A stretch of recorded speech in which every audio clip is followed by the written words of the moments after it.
I think I'll first introduce myself. I'm TheParadine. I love flying covered up ships.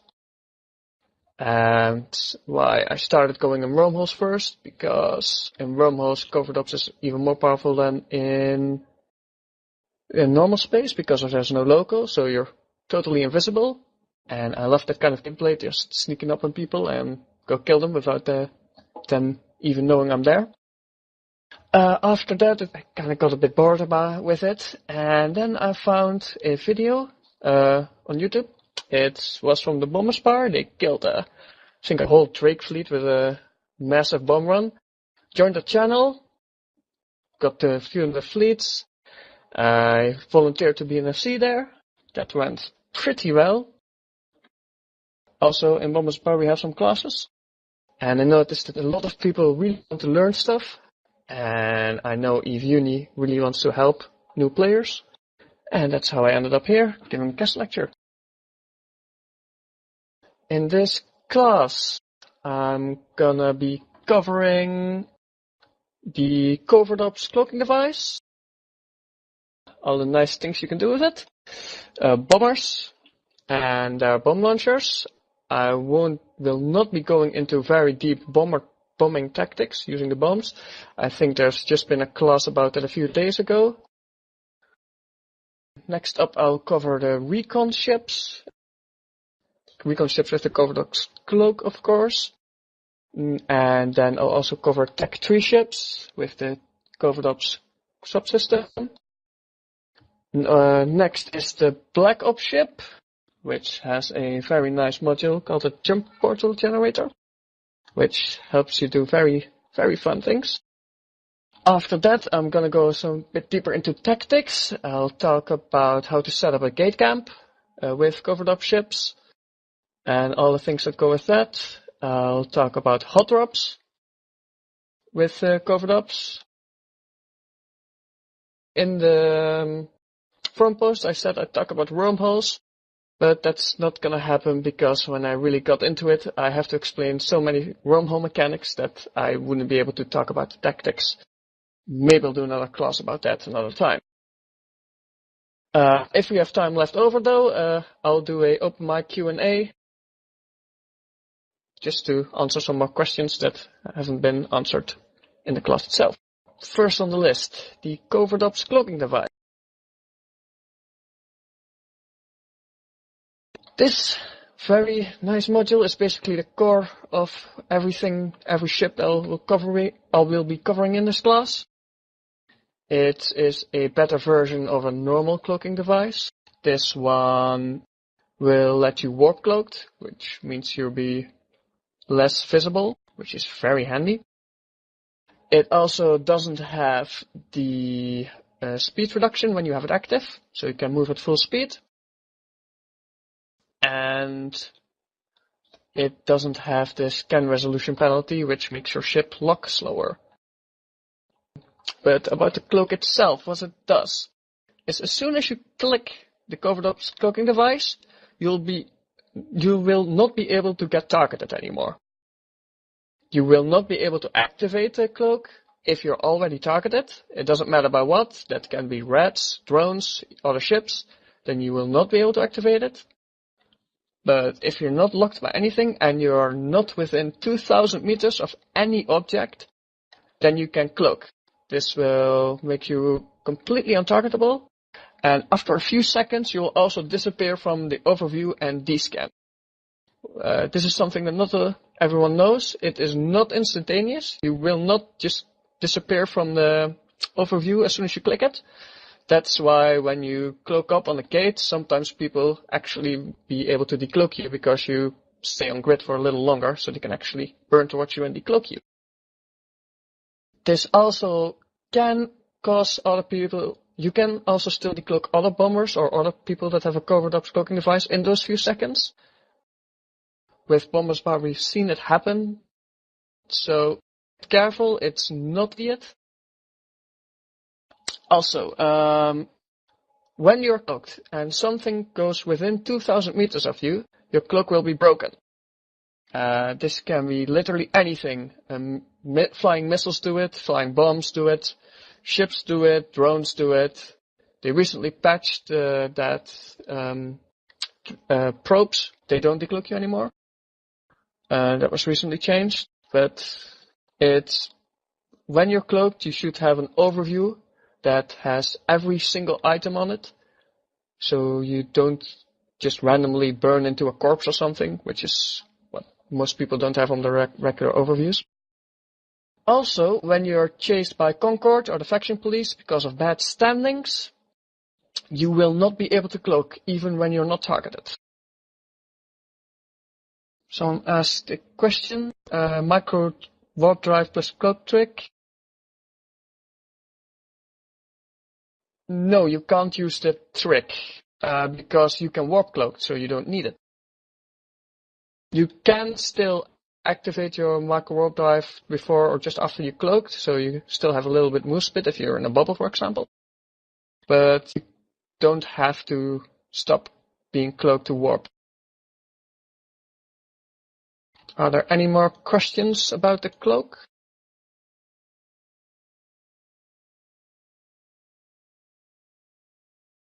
Okay, someone asked a question. Can you still cloak if someone is trying to lock you but doesn't have you locked yet? Yes, you will cloak. And the guy that is trying to target you will get a message that target is no longer there.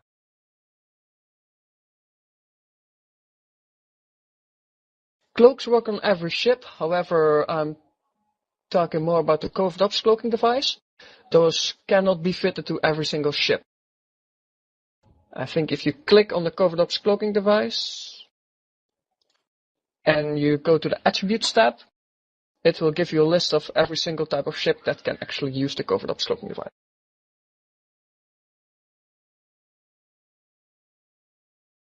Next up, I'm gonna talk about the bomber. I'm just gonna cover every bomber, what their strength points are, what their weak points are. Okay, first up, Nemesis. This is the Galante bomber. The best thing about this bomber is its damage type. Every single bomber has a bonus to his native damage type. That would be thermal for the Nemesis, which is Galante. That is kinetic for the Manticore, for the Caldari, explosive for the Hound, and EM damage for the Purifier. Also, every single bomber has a recognized trait.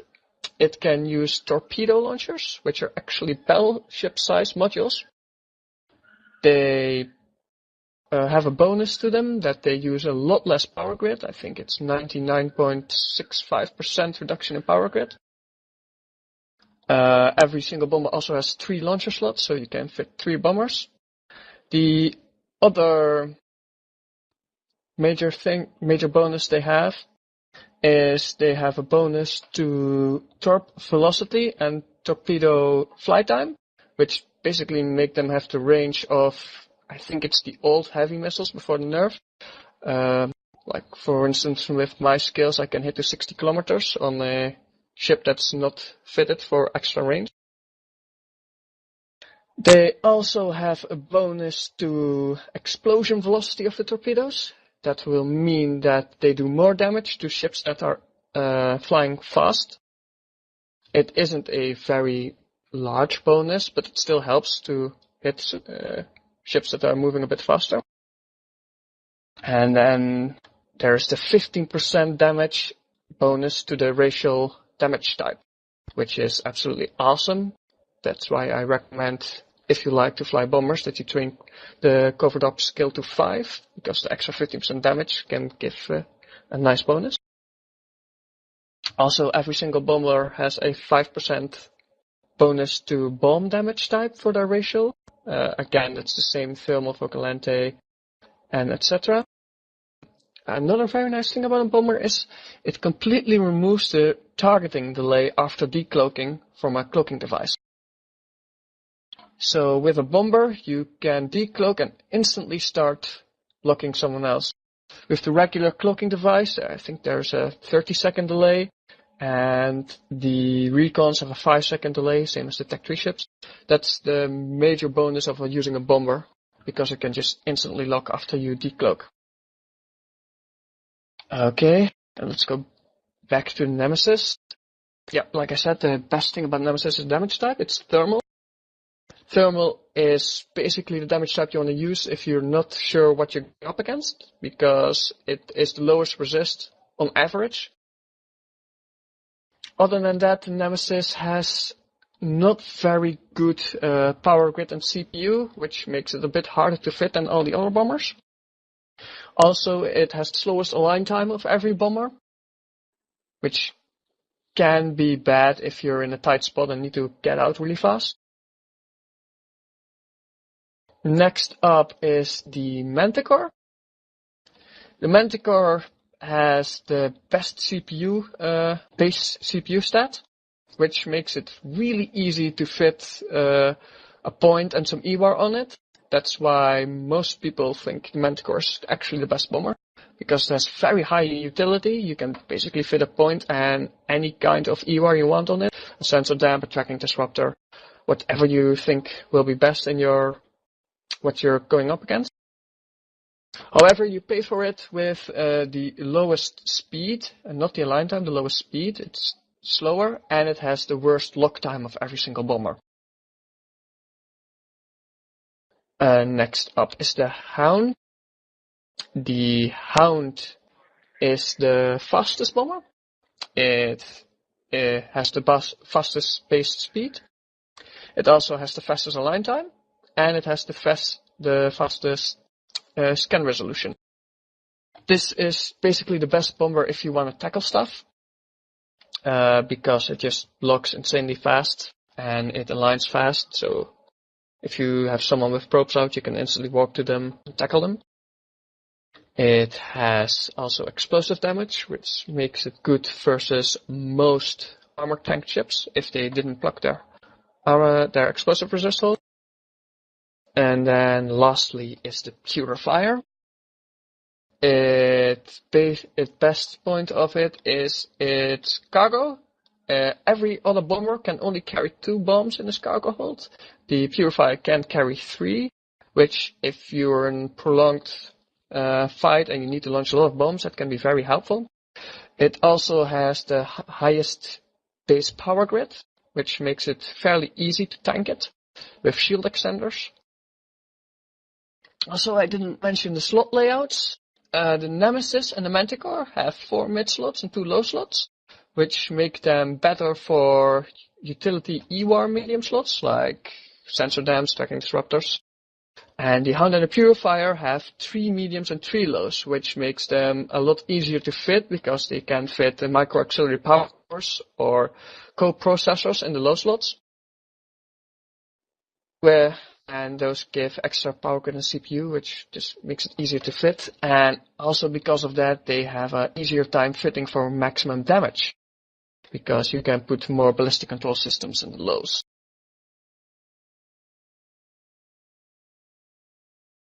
Let's see, I saw a question somewhere. Is it worth using a passive targeting module? Passive targeting.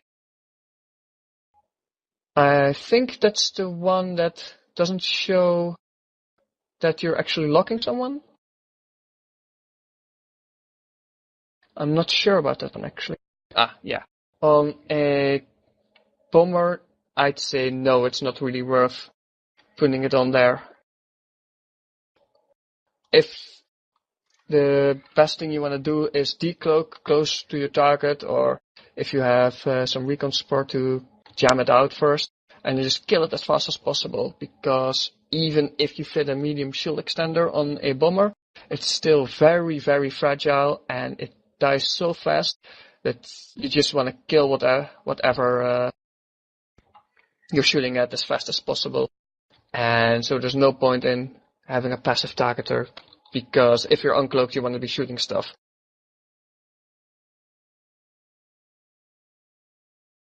Are there any more questions about the bomber?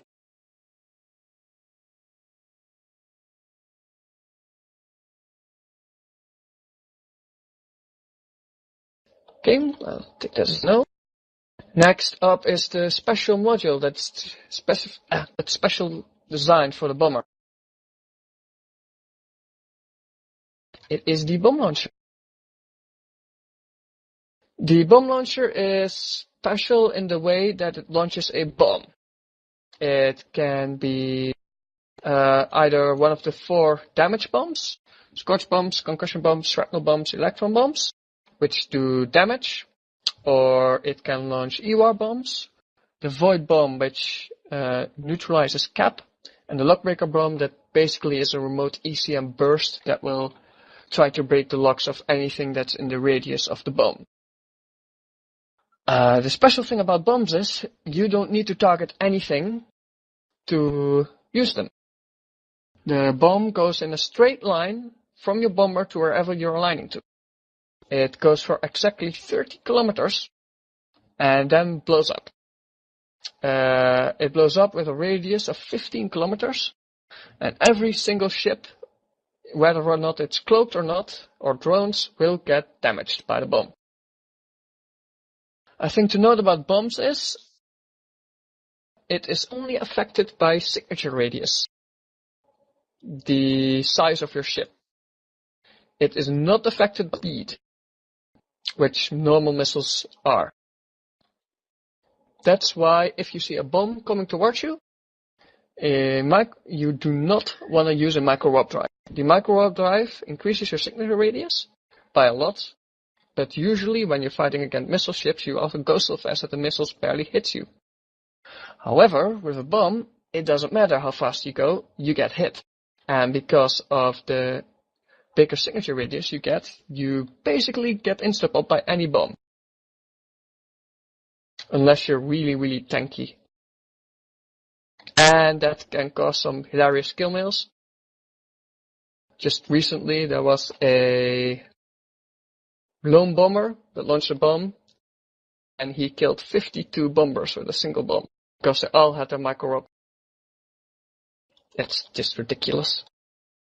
That's why, if you see a bomb towards you, please turn off your micro warp drives and just take the bomb and don't try to outrun it, because you probably won't and you will get hit very, very, very hard. Another thing about bombs. Bombs also hit other bombs, which means that you can blow up other people's bombs with your own bomb, and if you are the one bombing, you want to use the same kind of bomb. I'll link one of the bombs here. It's a scorch bomb. If you look at the attributes, you can see that it has a armor thermal damage resistance bonus of 99.5%. The other resistances are at 0. Which means if you want to use bombs, you have to make sure that everyone in your fleet is using the same bombs. If you look at the hit points of a bomb, which is just 50 HP, then you see that a bomb does just massive damage and just kills any other bomb that is in this area. So use the same bombs. This is kind of true with the EWAR bombs as well. However, they don't do that much. But if you use EWAR bombs and you launch one regular bomb with them, the regular bomb will blow up all the EWAR bombs and nothing will happen. And that's basically the worst thing that can happen if you're actually doing a bomb run and someone fires a wrong bomb, and basically all your work is for nothing. There's a question: what's the deal with the SIG radius and frigates? They're still tiny. I don't know the actual formula that calculates how much damage you do to a frigate. However, the micro warp drive gives you such a big signature radius boost, I think it's 500%, that even a frigate has such a large signature radius that a bomb will do enough damage to just insta. If you look at the Scorch bomb, again, you see that the base thermal damage is 6400 HP. which is a lot. Most frigates don't have an HP much higher than, let's say, about 4k HP. So that's why most frigates just insta-pop when they get hit with a bomb if they have the micro-auto effective.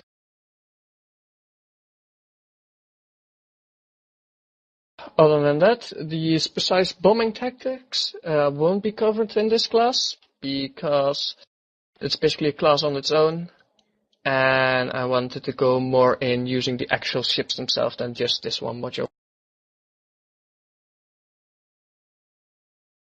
Okay, next up, recon ships. The E-War backbone of any Covert Ops fleet. First, I will talk about the bonus that every single recon ship has. I'll link one here. This is just the Erasmus. If you look at the description, you will see the role bonuses that every single ship has is a 80% reduction in liquid ozone consumption and a 50% reduction in sinus field duration. This is very nice if you have a covert sino on it. With a covert sino, it will only take 5 liquid ozone fuel. With a normal sino, it will take 100 at level 5. So it's a really big reduction. And the 50% reduction in sinus field duration makes it easier to just light a sino and get out before bad things happen to you. Other thing that all recon ships have in common is their 20% reduction per recon ship level to cloaking device CPU power need, or CPU need. This was a lot more. There was a recent patch that changed it, that will make it, I think it is 100 CPU at no recon skill and 0 CPU at recon level 5. It used to be that you had an increase of 100 CPU to every level of recon ships that you didn't have. This is not a real important bonus. It's basically 20 CPU per level, but if you have a really tight fit, it's worth training recon ships 5. But the real reason you want to train recon ships to 5 is their other bonus in the recon ship skill. For the Arazu, that is the 20% bonus in warp scrambler and warp disruption range. This will basically mean that if you have a tech-to point on your Arazu, it can go a lot farther. I think it's 48 kilometers overloaded. If you go with faction points and you have fleet boosts, you can get an Arazu to point over 100 kilometers, which is really annoying. For the enemy, that is, because they simply can't get away. The warp scrambler bonus is also nice. It means you don't have to get really close to the target to actually put a warp scrambler on it. With the recent introduction of the micro jump drive, you want to put warp scramblers on battleships, otherwise they click that micro jump drive and they're instantly 100 kilometers away, where you simply can't catch them anymore.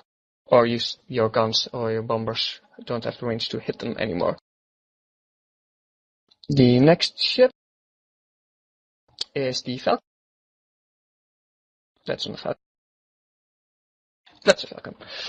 The Falcon has a very big bonus to ECM. Bonus from recon ship itself is a 30% bonus to jammer strength, and that basically makes the Falcon one of the best jamming ships in the game. It's also why it's hated by almost everyone in the game, because when you get a jam on a ship, it will put their amount of ships they can lock to 0, so most ships are completely useless by then. There are some exceptions, auto-targeting missiles, bombers, etc., but there are very minority of ships. The next ship is the Rapier. The rapier has a bonus to point range. Not point range, sorry. It has a bonus to web range. It is 60%, which is actually huge. This means at recon level 5, you'll be able to web stasis weapify ships at 40 kilometers unoverloaded. With overload, it's 52 kilometers. Seeing that a normal web only webs at 10 kilometers, that's a really, really, really big difference. This is also one of the ships you really need to make a bomber gamma effective. Although bombers have that bonus to exposure velocity, still it won't hit frigates very well if they're moving. So having a rapier on grid and webbing it at 40 kilometers really gets the torps to hit a whole lot better. The last ship is the Pilgrim. The Pilgrim is what most people think the best solo force recon ship. This is because it has a bonus to drone damage and hit points, which basically gives it more DPS than all the other recons. It also has a bonus to energy vampire and energy neutralizer amount. This means it will drain the cap of the ship you're trying to nuke a lot faster. At recon ships level 5, it's twice as fast.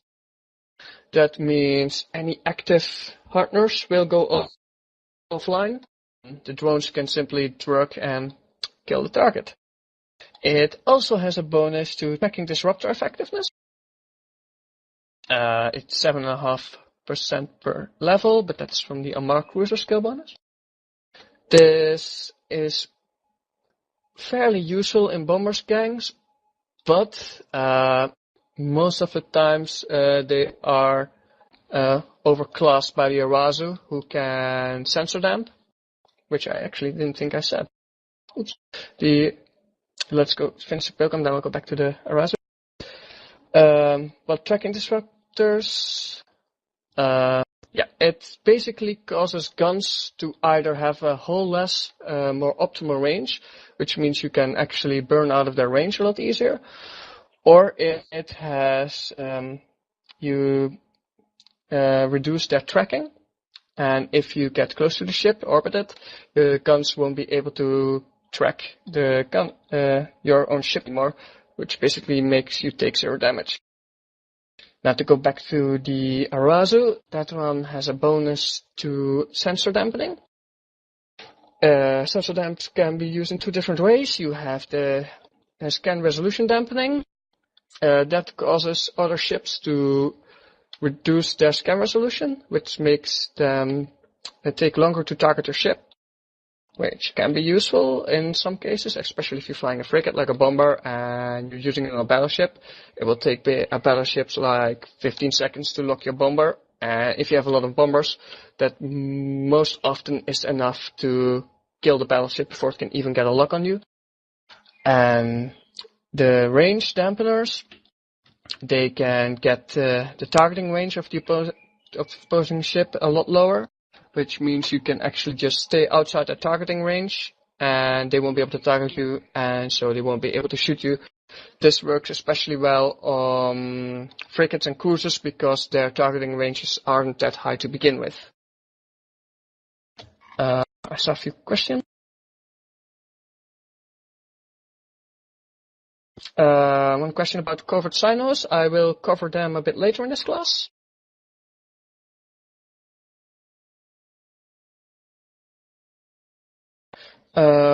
Launching drone. Another question that was asked, if launching drones will break your cloak. You simply can't launch your drones if you're cloaked. It won't let you. You have to decloak first, and then you can launch your drones.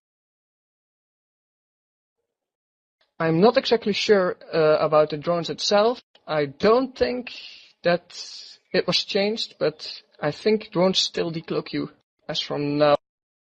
I'm not quite sure. I heard someone tell me that drones don't decloak you anymore, but that is not confirmed by me.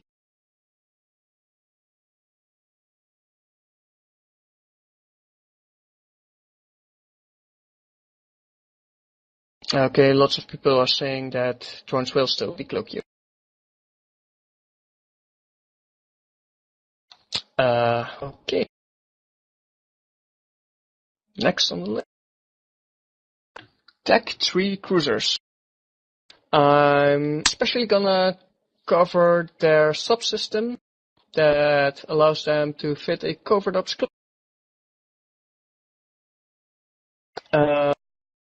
I'm gonna link one of the cruisers.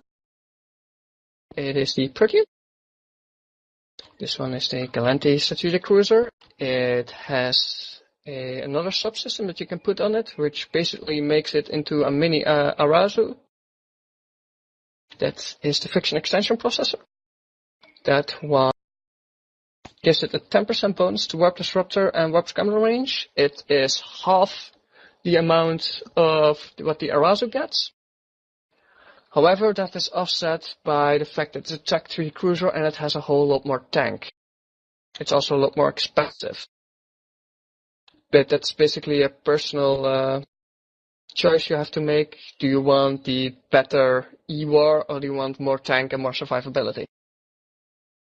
The subsystem that allows Tech 3s to put covert ops cloaking device on is the covert reconfiguration. I'm linking the Proteus of that, the Proteus one. They exist for every single other Tech 3 cruiser as well. If you look at the bonuses, it gives a 100% reduction in cloaking device CPU, which is really nice, and normal covert ops cloak uses, I think, 100 CPU, so that one's 0, which makes it very easy to fit on Tech 3 cruisers. Note that this subsystem will also allow the strategic cruiser to fit covert ops covert sinusoidal field generator. It basically turns the Tech 3 into a tankier recon. The next Tech 3 cruiser is the tank. It has the same covert reconfiguration subsystem, and its E-War subsystem that tries to turn it into a Falcon. It is one. I'm not going to try to pronounce it. That subsystem gives the ECM a 12.5% bonus to optimal range, and note that it only gives a bonus to range, and not a single bonus to jam strength. That's why the Tengu is not used as a jamming ship. You never see those. The Tengu with the covert configuration subsystems used. Most of them use it for exploring because it has missiles which have very nice range. So you don't have to burn in range to shoot everything. But outside exploring, you don't see many covert Tengus, except maybe for if you're hot dropping or something like that. And hot dropping is a topic I will cover later in this class. Next up is the Loki. The Loki has a subsystem that allows it to get greater rapid fire range. It's the immobility driver subsystem. If you look at subsystem, it gives a 30% bonus to stasis rapid fire range. This is again not as much as the Rapier gets, but same with the Proteus. You get more tank, which again is your own choice, whichever you think is best. And also a very nice thing of the Loki is it can fit either a shield or an armor tank. With a shield tank, it is very nice DPS, even with the covert configuration subsystem on it. With an armor tank, it is basically a bigger, tankier Rapier. The last Tech 3 cruiser is the Legion. The Legion has bonus to... Goddammit. The subsystem that makes it a recon is the energy parasitic complex. This one gives it 10% bonus to energy neutralizer and vampire. This is basically, again, a less bonus than the Pilgrim has. And again, it just has more tank than the Pilgrim. Legions in the Covert configuration are not seen that much. It does have decent DPS with Covert system.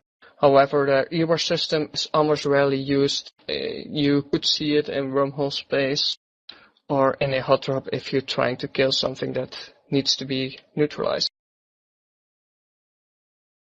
I saw a question.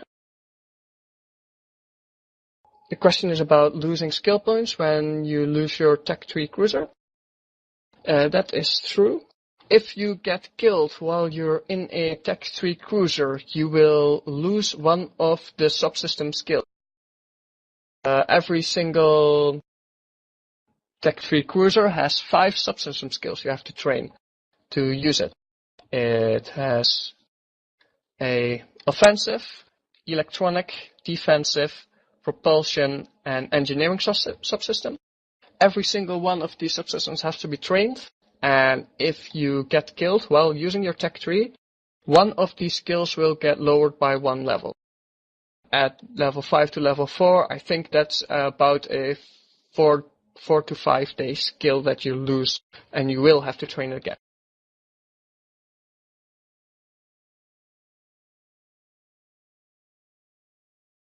Another thing to note with Tech 3 cruisers is it does not have the same Sinus field bonuses. That means if you put a covered Sinus field on your Tech 3 cruiser, it will have a 1 minute cycle and will use 25 liquid ozone instead of just having a half minute cycle and using 5 liquid ozone. Okay, the next thing I'm going to cover is the Black Ops ships.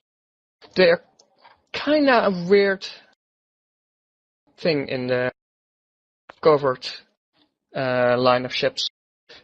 By that I mean they can't actually use the Covert Ops cloaking device. This means they cannot warp cloaked. That is the major downside of using a Black Ops ship. Just a quick question before that. Someone asked if you eject before the Tech 3 explodes. Yes, that works. If you eject before your Tech 3 explodes, you will not use your skill points.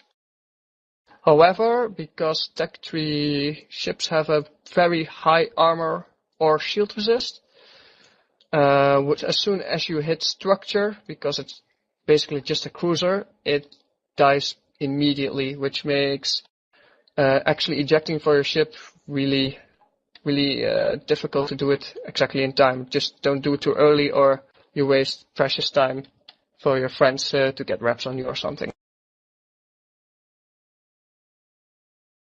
A lot of people are actually saying you do lose skill points now. I don't know whether or not that is true. Could be. I do know that when I first lost my Tech 3 cruiser, I did eject and I didn't lose skill points, but that was a while back. Apparently it's a new change, so getting out of your ship doesn't help you anymore. Okay, let's go back to Black Ops. I'm gonna link the first one. It's the Sin. The Sin is the Galanti Black Ops. It has a bonus to hybrid damage, drone hit points, and I think all the Black Opses have the same bonuses that gives it a bonus to agility and cloaked velocity. The Sin is one of the more used Black Ops ships. This is because of its fitting. Because the Black Ops ships are not very good in combat, they are almost always just used as a bridger. I'll talk about the bridge a bit later.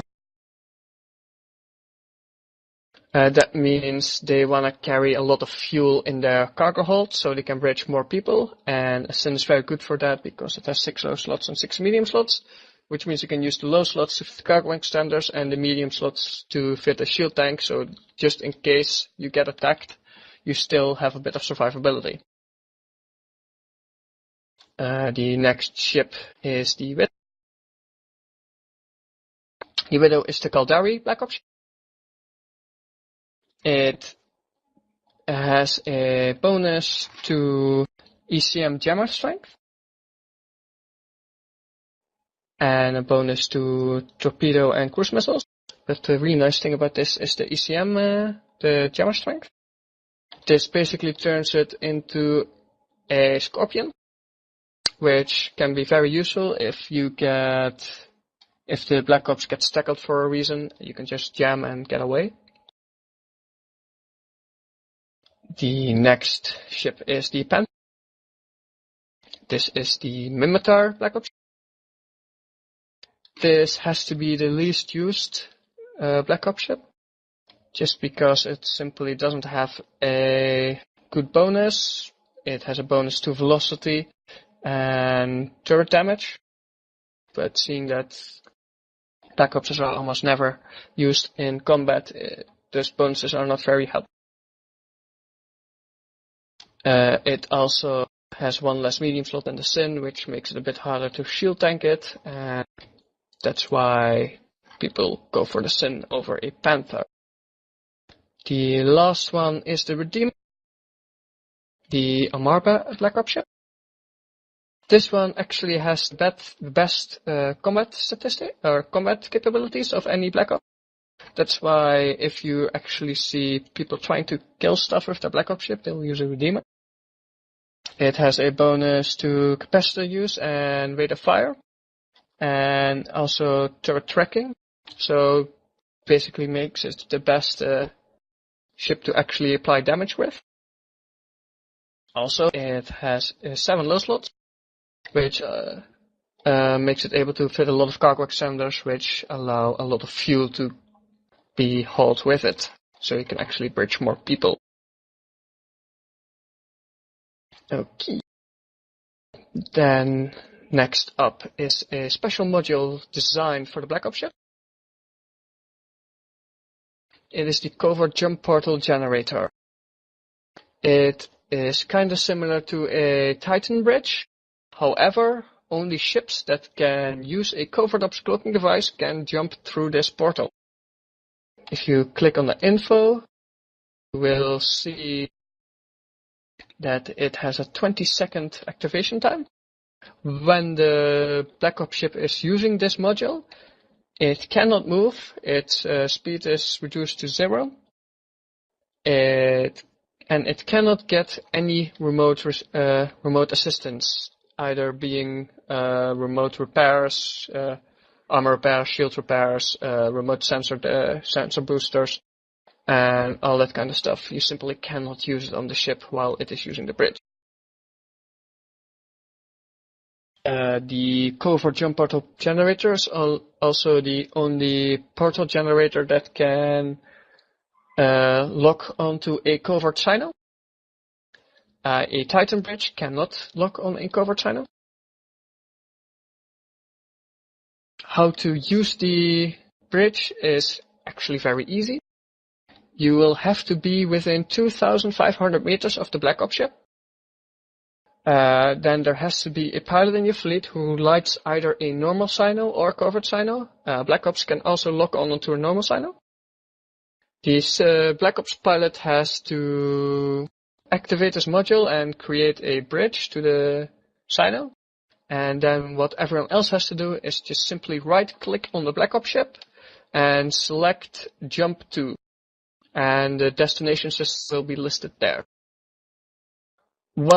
Then you just simply are teleported to the location of the signal.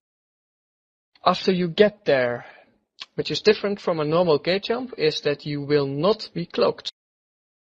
After a gate jump, you will be cloaked. No one can see you. You can see what's around you. But if you use a bridge, you will not be cloaked. You still have your 30-second invulnerability timer, as long as you do not do anything. You can just sit there on the spot you arrived on, and you cannot be targeted, and you cannot take any damage.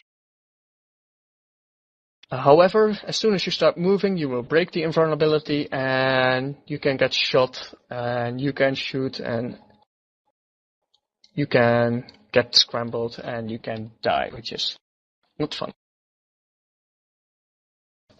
There's a question: are there any range restrictions on covert silos and jump portals?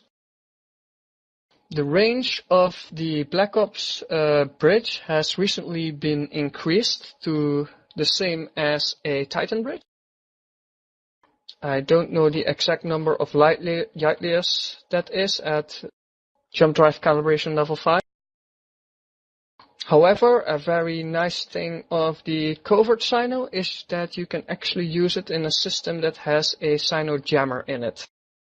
So even when you won't be able to light a regular sino in the system, if you light a covert sino, you will be able to use it. But more on that will come later in this class.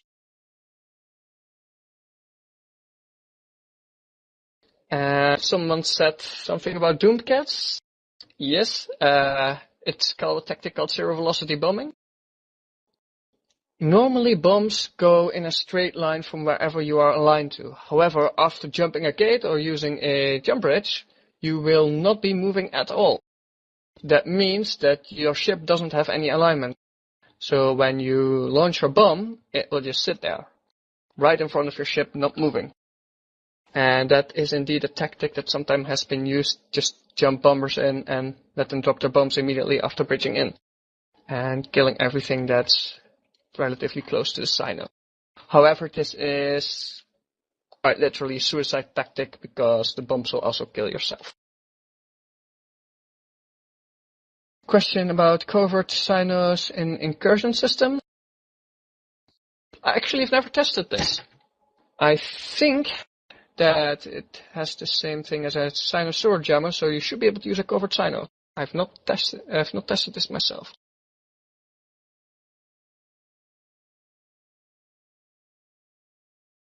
Question about invulnerability after a jump, if that does save the bombers from a zero velocity bomb. No, it does not, because activating your bomb launcher is an action, and any action will break your cloak. Also, break your invulnerability. Even activating a damage control will stop you from being invulnerable.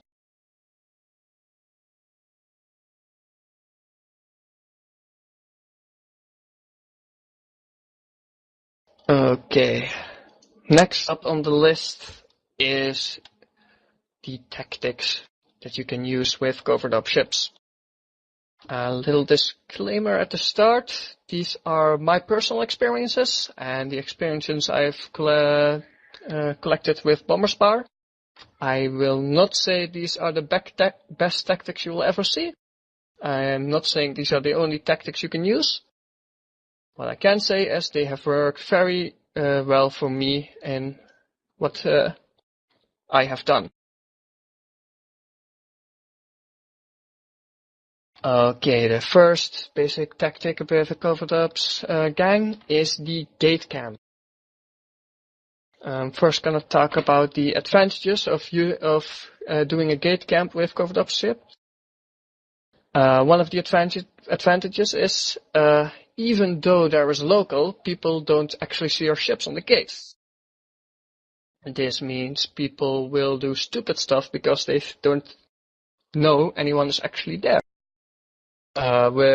Like with Bomberspar, we've camped gates before, and people just walk to the gate, see a bunch of wrecks, and go think, oh, there might be some shiny loot in those wrecks. Let's go burn to the wrecks and get the loot. And then about 20 bombers decloak, rapier decloaks, falcon decloaks, and yeah, ship doesn't have a very nice time, and we get raged at.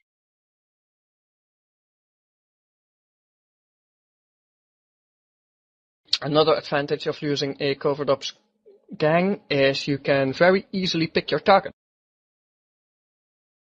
Because you're cloaked, no one will be able to target you or even see where you are. This means if you see a very large gang passing through, you can simply say, oh, we will not decloak for this, and we'll let them pass. If you use non-cloaking ships, the same gang will come in, see you, and try to kill you. Another very nice advantage is the element of surprise. Because people don't know where you are exactly, when suddenly 20 ships decloak next to you, people panic. When people panic, they make mistakes. And with Covert Ops gangs, you can make very easy, you can take advantage of that. Like if you're in a cloaky ship yourself and you jump into a system and suddenly you see 20 people decloak, you might accidentally double click your cloak, which causes you to not be cloaked and you get shot. We've seen this happen a lot of times.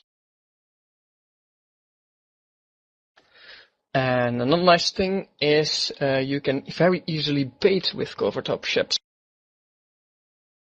Because you don't have to wait for people to warp to your position, you can just leave one bomber uncloaked, and as soon as someone tries to kill it, you can decloak, and because bombers don't have a targeting delay, you can just instantly target the guy and kill him, of having to wait to warp in, land on grid, and then target, which often takes a lot of time, especially if you do not want to be on directional scan. The major disadvantages of using Covert Ops and the Gate Camp is that most of your DPS will be in bombers, and bombers are glass cannons. That means they have very high DPS, but almost no tank. Most Instalock ships, like Instalock Hurricanes or Instalock Tornadoes, will just easily one-shot a bomber, which makes losing your ships very likely if you're not very prepared for it. Another disadvantage is that you kind of need recons to be very effective with recon ships. Just bombers, they can't really kill a lot because, basically they're glass cannons, and even drones can kill a bomber very, very fast, even if you have a medium shield extender fitted. With recons, however, you can sensor damp, jam, web every single ship down, so they can't hurt the bombers, and the bombers apply a lot more DPS because they simply cannot move. And most bombers also fit target painters, which makes the signature radius of the ship a lot higher, and that will make the target take a lot more damage. There's a few questions. Question: what support ships do you use in Covert Ops fleets? Like I said, recons are very, very important. Just a bomber gang, like I said, is really hard to kill anything with. However, if you add a single rapier, you can kill frigates and cruisers a lot easier. If you add a falcon, you will be able to tackle multiple targets because you can jam them out. Those are basically the most important ships to have with you. Other than that, you can also use an Arazu that helps you point stuff on when they are far away, and also put sensor dampeners on stuff that tries to snipe you or something. Then lastly, there's the Pilgrim. Those are not really used that often in Gate Camp fleets, just because a Falcon and a Arazu do their job better. And Newts are most often not very necessary in Covert Ops fleets because he has so much DPS that there's absolutely no point to try to nuke the target to turn off its hardeners or to turn off its active tank. And the tracking disruptors are kind of worse than the sensor dampeners of the Arazu, because if the Arazu gets successful sensor damps on a ship, they are most often not even able to target. That will also shut off missile-based ships. Tracking disruptor will not do anything to missile-based ships. Another support ship you can use is a blockade runner. I've not talked about those a lot. Those are basically the haulers that can fit a Covert Ops cloaking device. You can use them, especially if you're going into some deeper nullsec, or you plan to be out there for a while and you're not close to trade hub. They can carry bombs, nanite repair bay, spare modules, and all that nice stuff. And they can also be used to store any fancy loot you get. Because even in entry systems, people fly ridiculous expensive ships sometimes, and you want to keep your loot safe. Another thing you need to make an effective gate camp is scouts. This is basically, it's one of the most important things. Scouts will tell you when a large fleet is about to arrive, so you can disengage from a target and get cloaked up before bad stuff happens to you. They can also tell you when very shiny ships arrive, so you can actually go away from the gate camp for a while and go kill another target. They also help when being on the other side of a gate, so they can tell you what's jumping in, so you know if you want to decloak for whatever is jumping through the gate. Decloaking before the target actually jumps into system will mean that recons will already have spent their 5-second delay in targeting after decloaking. The bombers don't have it, but it's very nice to have a Falcon ready to jam whatever it's jumping in, instead of having to decloak and wait 5 seconds before waiting to target. Another question, how many scouts do you prefer and what type of hulls? Basically, if you want to be gate camping, you want to have a scout on the other side of the gate, that you're camping on the different gates in the system and one system out from there. So basically a scout on at the other side of every gate in the system, so you have decent intel about what's coming in. And it's also nice to have scouts in system in other places, like other gates, to know if a ship is doing something stupid or somewhere else in system, so you can go kill it.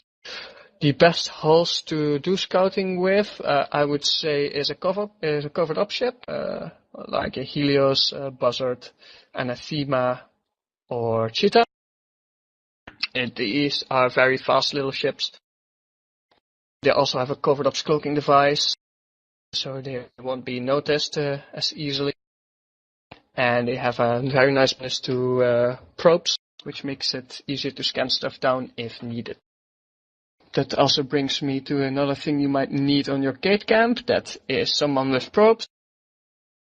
Most likely when you start doing a gate camp, intel channels will not have caught you already, and people will just warp straight to the gate and land in a bubble.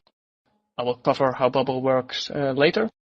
After a while, people start using tacticals, gate that is not online with bubble, so you can go around it. But if you have a guy who knows how to use his probes and his D-scan, you can actually get a 100% scan result on him as soon as he lands on his tactical on the gate, and you can warp to it and go kill him at his safe spot.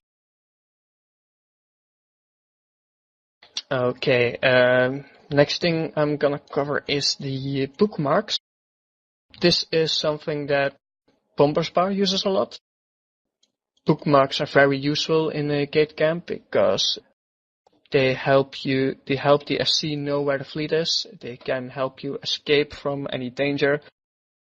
They can also help in getting decent warp-ins when you don't have probes. If you have a lot of bookmarks around the gate, you can use bookmarks to basically go try and find someone that's not on zero on the gate. I linked a picture.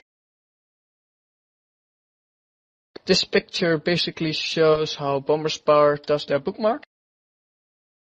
This is a kind of good way to make bookmarks, because that way everyone knows how the bookmarks work, and no one gets it wrong when people try to let's say go to 300 left.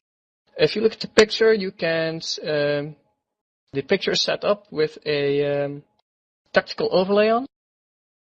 The way the bookmarks are set up, you try to have the sun to your back. Not exactly to your back, but just at the back side of you.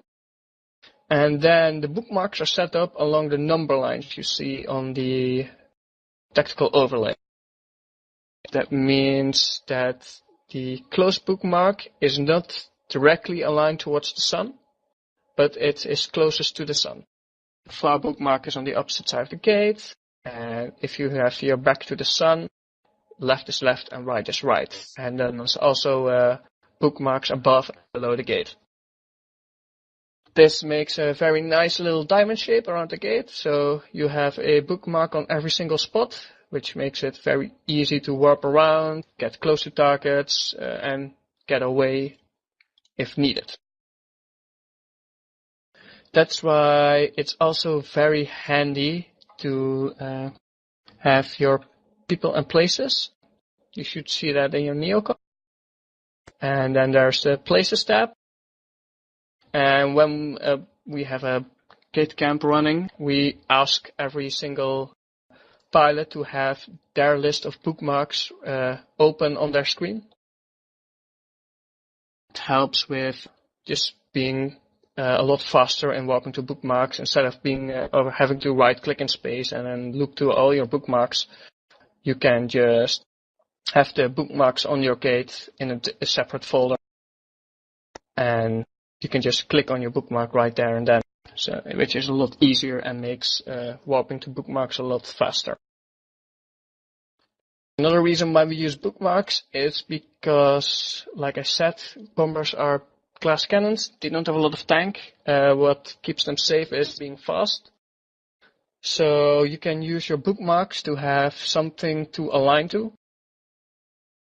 That means that what is done in Bomber Spar is that even before you decloak, you select one of your bookmarks and you right click on it and you select Align To, and after that you decloak, which means as soon as you decloak you can warp away as soon as something bad happens, like other bombers try to bomb you or another fleet warps in and tries to kill you. And that means you're already aligned and you just have to click the bookmark again, click warp to, you're instantly gone. And that will keep you safe a lot of the time. So basically, if you want to be gate camping system, you want to have bookmarks on a gate. What Bomber Spar uses is a set of 300 in every single direction and a set of off-grid bookmarks also in every single direction. That means the off-grid bookmarks are for keeping very safe because you're off-grid, so people won't be able to see you anymore, even if you can't cloak up immediately. And the 300 bookmarks are used to warp around gate and get close to targets without being noticed. There's a question: experience would Bomber Spar look for in new recruits? Some basic PvP experience would be very nice. Other than that, we teach everything about bombers that you need to know to be effective in your fleet there. So also knowing how to fit your ship would be very nice. We have a lot of fittings pre-made, but when people just copy and paste fittings, that is not the best thing because they don't learn. We try to teach the pilots to fit their own bombers. Also, a very important thing you will have to which you need to set up an effective gate camp is a bubble. A bubble is basically a term that is used for any kind of warp disruption field generator, which is either on a interdictor, a heavy interdictor, or a mobile warp disruptor. What they do is they actually place a visible bubble on your screen, and once you're inside the bubble, you simply cannot warp. The only thing that is not affected by the bubble is the interdiction nullifier subsystem. Link that. That's the only ship that will not be affected by any kind of bubble. I'm now gonna explain how bubbles work. I made a very bad looking image, but I think it will help to explain how bubbles. Okay, I'd like everyone to open the link I just posted in lecture.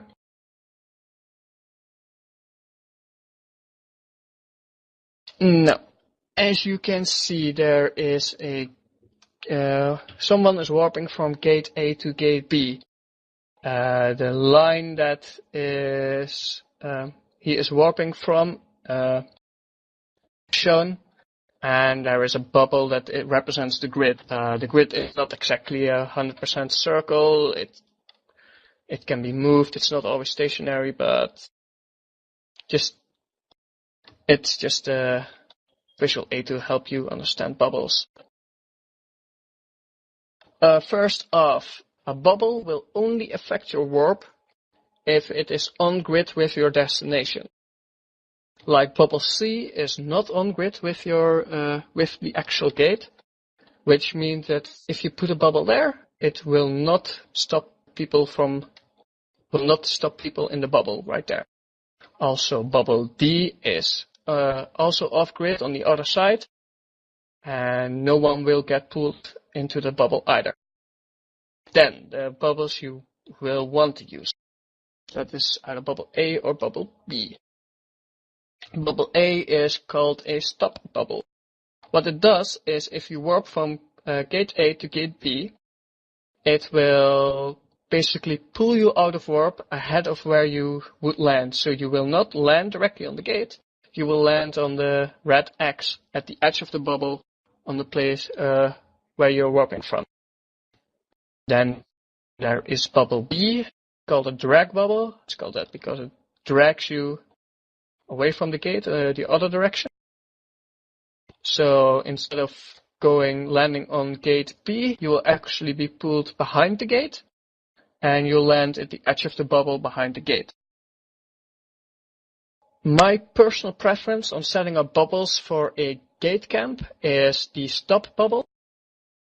Why I prefer that one is because you're in cloaky ships, people don't really know that there's a lot of ships there ready to kill them.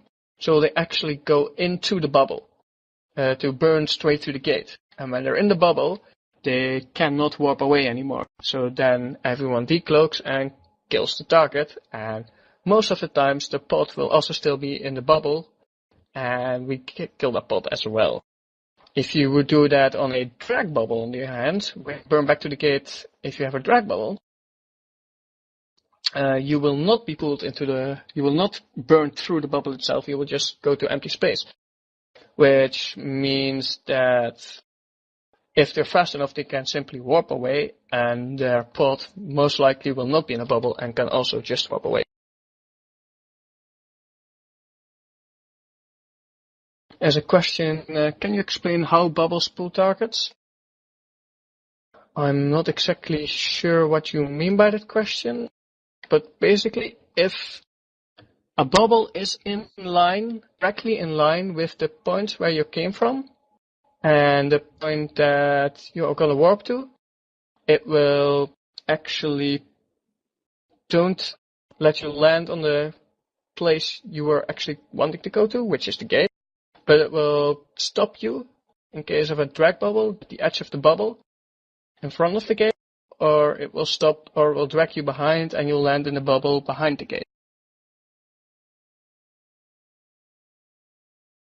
How exactly it does that? Well, it just happens. This is how the game works. And a last thing about the bubbles, if you have both a stop bubble and a drag bubble up, so bubble A and bubble B are up, you will land at the edge of the first bubble, which means you will land in bubble A at the X. You will not land in bubble B. You will just go to the first bubble that's in line. So that's how bubbles work. What you want to do also on your bubbles is you will want to get some of your own fleet members to warp to gate A and warp back to gate B. and they land in our own bubble, and you want them to jettison a camp at the location they are pulled out of warp from.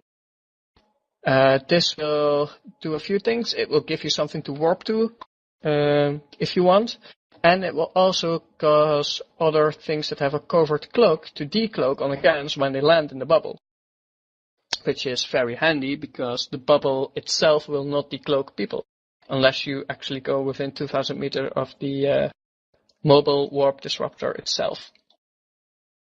You can also, if someone dies exactly on the edge of the bubble, the wreck itself will also decloak people, and corpses will also decloak.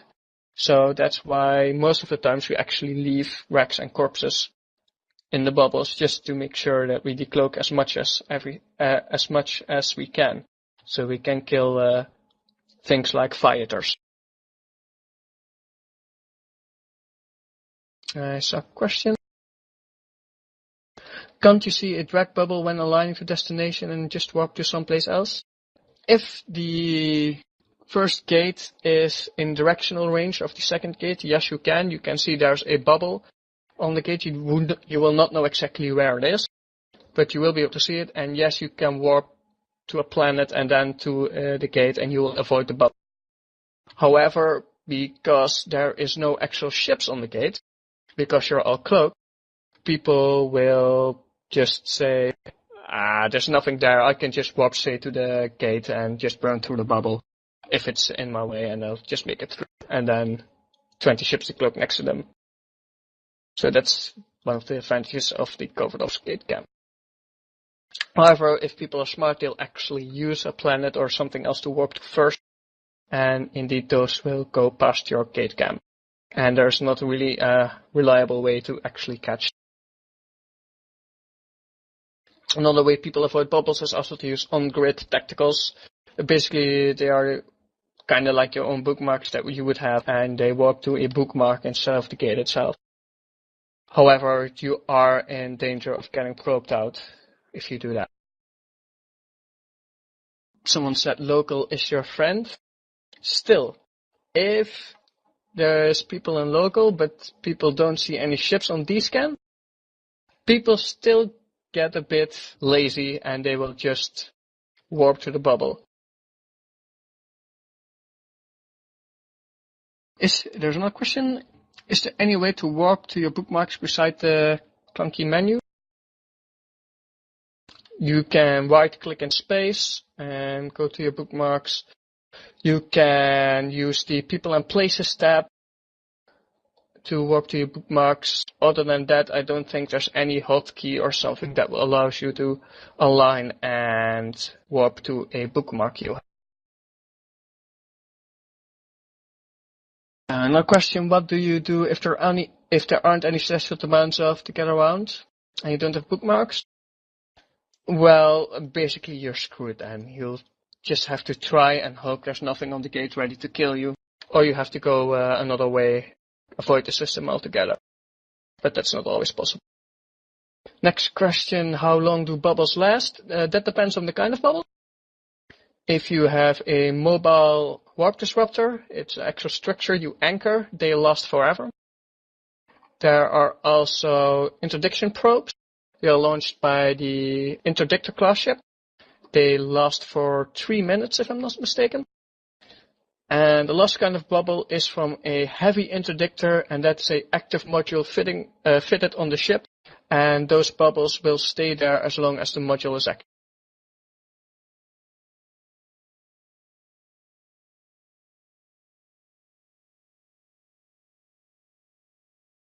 Another question, what's the optimal range from the gate to set up a bubble? From experience, it's either 30 or 20 kilometers from the gate. That will get the targets that walk into the bubble in decent range from the gate itself. So you can shoot it easily, and you can still be able to shoot everyone that comes through the gate from the other side.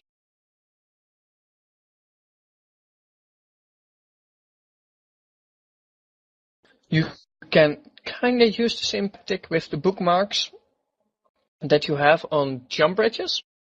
Jump bridge is typically a module that works kind of like the Black Ops bridge, unless it's fitted to a post, and people use it to get ships across nullsec faster. However, the big downside of trying this tactic on a jump bridge is postguns. Postguns shoot your bubbles, and they shoot you if you stay decloaked too long at the post. And postguns hurt, so this is only recommended if you have a lot of bombers and you can kill a target really, really fast. Another question, what ship do you use to burn tacticals? My personal favorite would be a Covert Ops ship like a Helios or Cheetah. They have a cloak, so they can cloak up if something tries to kill them, and they can also fit in my co-op drive, which makes making bookmarks quite fast. Are there any more questions about the gate camp?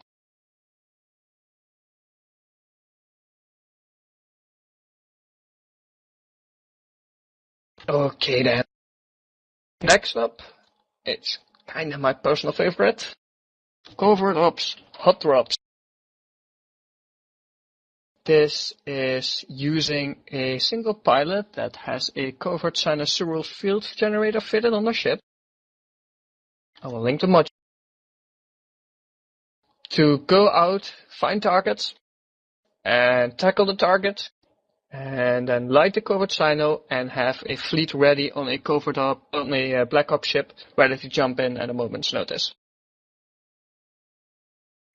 The big advantages of the covert sinusoidal field generator over the regular sino is that it only has a base of 1 minute cycle time instead of the 10 minutes that a normal sino has. The other big advantage is that it doesn't show up on your overview or on anyone's overview. It will not show up if you're not on grid with it. That means no one knows where the covert sino is actually located, and not everyone in the system can just walk to the beacon that a normal sino would put in the overview. Another major advantage of the covert sinusoidal field is that it can be used in a sino-jammed system. Some nullsec alliances that have sovereignty fit covert sinusoidal system jams on their POSIT, and those will prevent you from ever lighting a regular sino in that system. However, a covert sino can still be used in that system, and that is another nice surprise because people don't expect it.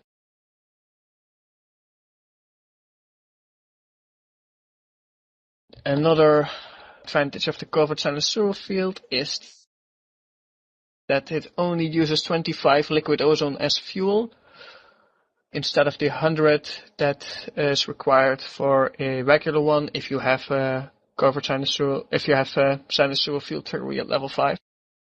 This is also even better when you add the recon ship bonuses to this, which makes a covert sino only last 50 seconds and use 5 liquid ozone, which means you can do a lot of covert sinos with just a very tiny bit of fuel. Okay, the advantages of doing a hot drop. Well, the biggest advantage is you're basically one ship and you have the ability to get an entire fleet ready right at where you are within like 5 seconds.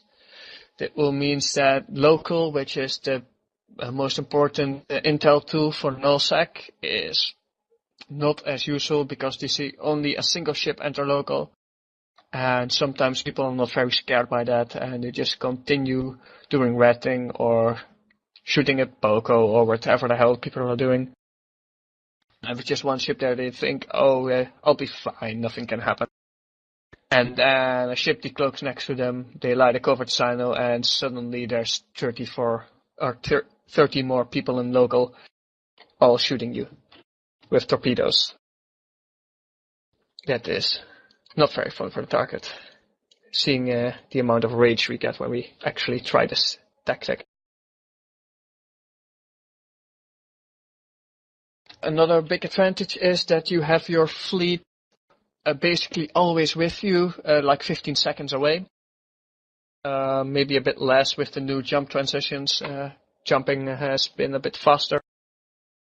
So you basically light a sino, and within a few seconds you have a whole fleet there. And you're not alone anymore. The thing with the covert sinusoidal field generator is a Titan cannot bridge to it. So it would be kind of overpowered if someone lighted a covert sino and a whole battleship fleet jumped through it. So that's why only a Black Ops covert jump portal array can lock onto a covert sinusoidal field. And again, another advantage is the surprise. People don't expect just 30 people to appear out of nowhere. The major disadvantages of using this tactic is you're basically only one or two guys that are hunting for targets are actually doing something. The rest, everyone else is just sitting on the Black Ops not doing anything, which can be extremely boring if there's not many targets to be found. And that can get morale down, and when morale gets down in a fleet, all sort of nasty things happen. Another disadvantage is, again, what you have for DPS is mostly bombers.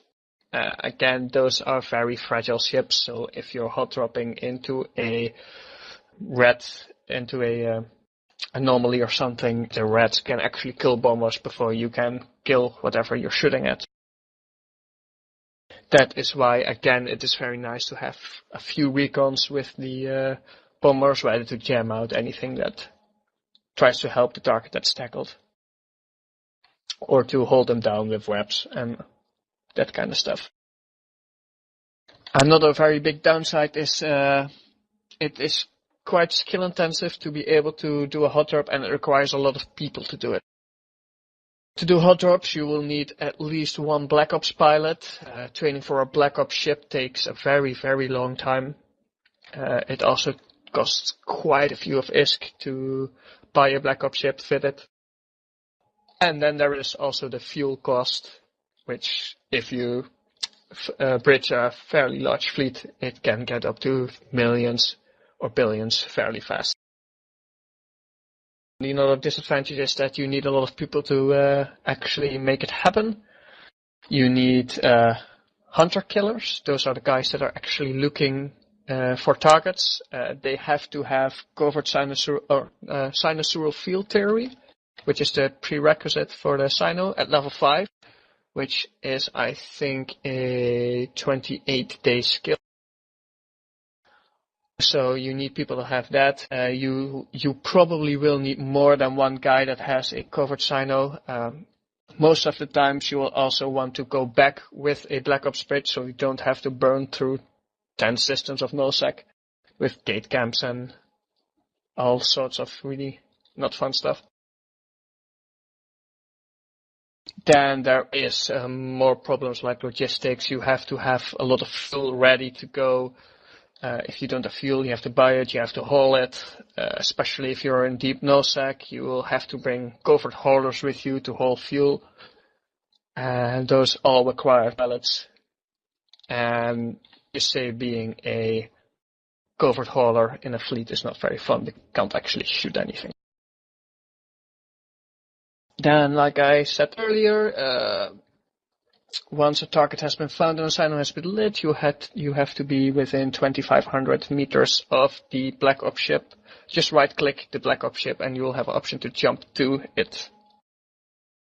Then the other side is the Hunter. The Hunter, it does what it says. It hunts for targets. It is you can use a lot of ships to hunt with. I personally love to go hunting in a bomber. It doesn't have a lot of tank, but I fit mine with a medium shield extender and a medium ancillary shield booster, and it can actually tank 18 assault frigates until the charges run out. I did die, however, but I thought it was kinda awesome to do that. That's not the ship that most people use, and most people use a recon ship to hunt with, either a Rapier, a Arazu, a Pilgrim, or a Falcon. Usually a Falcon doesn't have ECM fitted, it just has a massive shield tank fitted. With an Arazu, it's very easy to hunt with because of the increased point range. You can tackle stuff that's really far away from you, and the increased scrambler range is also very handy when trying to catch a battleship that has a micro jump drive fitted. Pilgrims can be useful too if you have a target if you don't have a lot of bombers with you and you need to nuke his cap away to turn off his tank and that sort of things. And then there's the Rapier that can just use his webs to lock its target in place so it can't go anywhere. You can also hunt with a Tech 3 cruiser. I wouldn't exactly recommend it, especially if it's one of your first times, because those ships are fairly expensive. A basic fit is around 450 to 500 million. But the advantage you have is that those ships can have a massive, massive tank, so you can survive for a long time. It is also possible to hot drop Tech 3 battleships on something. The major downside of hot dropping with Tech 3 battleships. Oh god, I think cruisers. The major downside is they are actually cruiser-sized, and that will take a lot of fuel because the mass of the ship determines how much fuel is used. I've seen that most Tech 3s are actually armor tanked fuel when trying to bridge 3 ships onto a target. But it can be done, and it can be very funny. There was a question, how do you jump back? This requires another pilot. Basically, the hunter finds a target and lights a sino, and then you jump in, you kill the target, and everyone warps off to a celestial or makes a safe spot for himself. What happens next is the hunter lights another covert sino at a safe spot in the system you just killed your target in. The Black Ops itself jumps into that system. I actually may have not said that, but Black Ops ships itself have a jump drive. They can jump to a sino or a covert sino. So the hunter lights another sino, the Black Ops jumps to it, and then you need to have another covert sino in a low-sec system close to where you originally, a low-sec or no-sec system close to where you originally jumped from. He lights a sino, then everyone warps to the Black Ops first. Then what we call the return sino lights a sino, and everyone is bridged towards the return sino, and then the Black Ops jumps back out to the return sino as well. Then you go back to your place where you formed up earlier. The best way that we have found out with Bomberspar is you pick a high-sec system that is fairly close to a null-sec area, so you have decent range to where you can bridge from. You make sure that high-sec has a low-sec system next to it, because you cannot light a covert sino in high-sec systems. And you basically put the Black Ops ship on the undock of the station, which means stuff like smart bombers will not be able to warp to you and smart bomb your whole fleet when it's sitting on the Black Ops, because you can't activate smart bombs on a station. Then you have another pilot with a covert sino in a safe spot in the low sec next to it, and that will be your return sino. So you jump from high sec into null sec or into low sec, because you can also do covert hot drops in low sec. And then you go back to the low sec system that's right next to your high sec system. And then you just use the gate, go back to the high sec system and farm up again. That's probably the safest way to actually do this. I will not talk about the hunting itself. It is basically a combination of a scouting and a tackling role, and I think that's enough to fill a whole other class with. Well, I think there's actually almost everything I wanted to cover. Unless people really want me to explain how to hunt, but that's a fairly advanced thing and you need a covert cyno, and I doubt any one of you has trained that skill yet.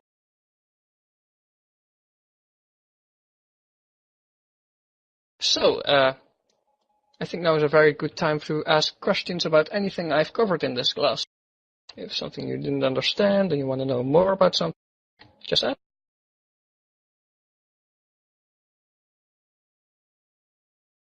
Question with what Black Ops is mostly? I'd say, actually, I don't know. Sin is fairly often used, the Widow and the Redeemer. The Panther is kinda the one that no one uses. Like I said, the Redeemer is the one that's actually used to kill stuff with. You can also light a covert cyno and just jump a whole bunch of Black Ops battleships to the covert cyno and kill it with Black Ops ships. It does happen sometime, but putting a 800 million ship on the line to kill something is probably not the best idea.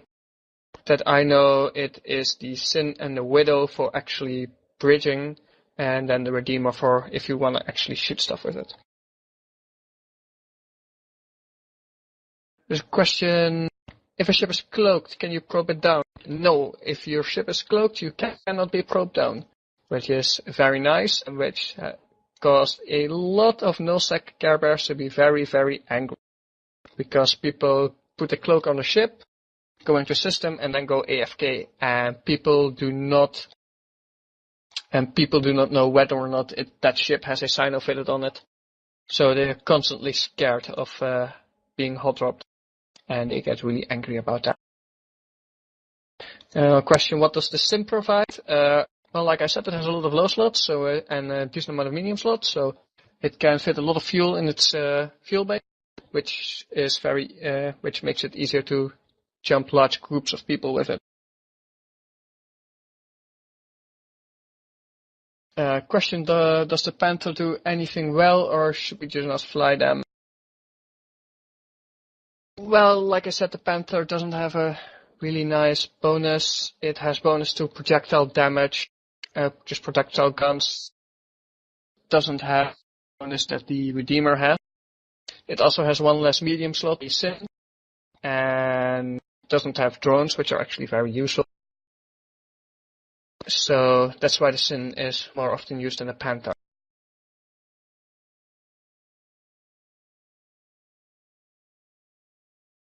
Question, can the Black Ops fleet boost? No, the Black Ops cannot fleet boost. However, it is possible to actually fit a Tech 3 cruiser with both a Covert Ops subsystem and the subsystem that allows it to fit boosts. So you can use a Covert Tech 3 cruiser to boost into your system. Another question, what's my favorite cloaking ship? That's a hard one. I'd say it's a tie between the Cloaky Proteus and the Manticore and the Purifier. I like the Covert Proteus because it has quite good DPS, fairly good tank, and more range on the scramblers. So my main lives in a wormhole, and that's where it shines. So, and for bombers, well, there's nothing better than just a bomber.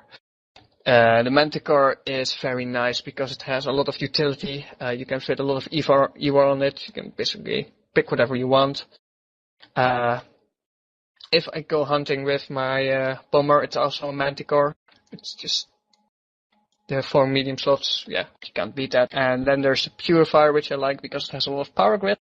So it's easy to fit with a Tech 2 torps and a medium shield extender.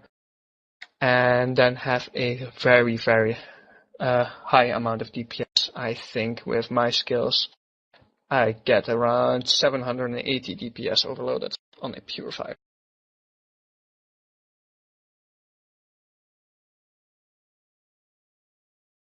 There was also a question, time to talk about wormholes. Well, at the beginning of the class, I said I probably won't be talking about that because to cover the tactics you'll be able to use in wormholes, I have to explain a lot about wormholes itself. And that will take a lot of time instead of just explaining the tactics, which won't make sense if you don't know anything about wormholes. No, I also won't have a practical. This is because I mostly like to put up gate cams or hot drops in player-owned nullsec, and EVE University is not allowed to go there. I could try to get a practice in NPC nullsec sometime, but I did not prepare for that, so I can't do that right now. And yes, what is said, you can fit a covert tech tree booster. However, when you are cloaked, you cannot activate your fleet boosts. And someone asked to pluck Bomber's Bar. I will. Okay, Bomber's Bar. Bomber's Bar is a group of basically everyone in EVE that just loves to fly covert op ships. Mostly bombers. They have a special rule which is NPSI, which means not purple, shoot it. That means everything that is not in fleet is a valid target. That means if you go in nullsec, and you find a corp mate or something, we will not shoot it, or we will not shoot it because you ask us. We shoot everything. This also means we have very, very little politics, which is also a great thing about Bomber's Bar. Like, most people burn out on the politics that comes with nullsec. And so people just come to Bomber's Bar and go shoot whatever the hell they want in bombers. And that's what a lot of people like, apparently, because at prime time in the weekends, we have about 500 to 600 people in the Bomber's Bar main channel. And I recently heard there are 4,000 people subscribed to the Bomber's Bar mailing list. So apparently a lot of people like it.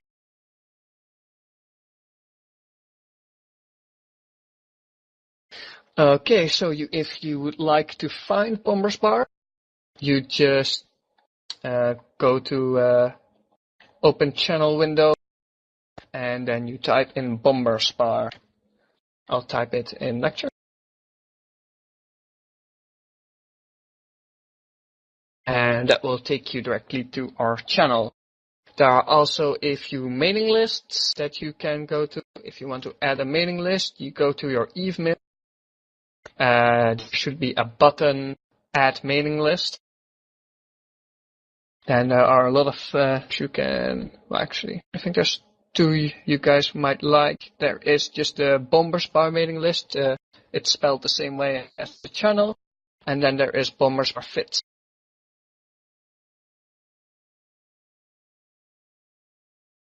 I typed that in lecture as well. When you join that, you'll immediately get a mail with fits that Bomber's Bar has created for all the bombers and the recon ships. So if you ever have troubles coming up with a fit yourself, you can look there. But like I said, just don't copy them mindless. Try to see why stuff is fitted on it, and try to learn from them.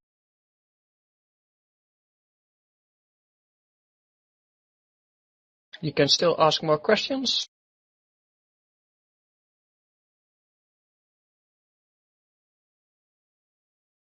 And I think in the meantime, I will just go pluck Bomber's Bar some more and post all of their very awesome videos.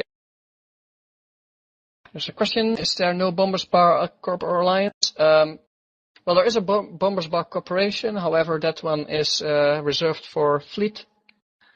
For FCs of the Bomber's Bar only to get access to wallets, so we can actually buy bombs for you and buy fuel.